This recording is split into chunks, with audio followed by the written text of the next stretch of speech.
अथ बिल्वाष्टकम्। ॐ त्रिदलं त्रिगुणाकारं त्रिनेत्रं च त्रयायुधं त्रिजन्मपापसंहारं बिल्वपत्रं शिवार्पणम् त्रिशाखैर्बिल्वपत्रैश्च अच्छिद्रैः कोमलैः शुभैः शिवपूजां करिष्यामि बिल्वपत्रं शिवार्पणम् अखण्डबिल्वपत्रेण पूजिते नन्दिकेश्वरे शुद्धयन्ति सर्वपापेभ्यो बिल्वपत्रं शिवार्पणम् शालग्रामशिलामेकां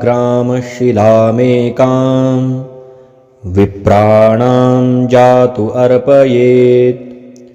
सोमयज्ञमहापुण्यं बिल्वपत्रं शिवार्पणम् दन्तिकोटिसहस्राणि वाजपेयशतानि च कोटिकन्यामहादानं बिल्वपत्रं शिवार्पणम् लक्ष्म्याः स्तनत उत्पन्नं महादेवस्य च प्रियं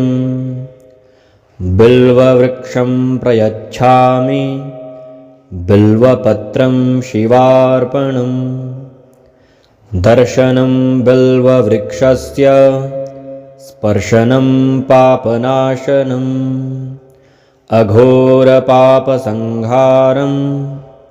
बिल्वपत्रं शिवार्पणम् मूलतो ब्रह्मरूपाय मध्यतो विष्णुरूपिणे अग्रतः शिवरूपाय बिल्वपत्रं शिवार्पणम् बिल्वाष्टकमिदं पुण्यं यः पठेत् शिवसन्निधौ सर्वपापविनिर्मुक्तः शिवलोकमवाप्नुयात्।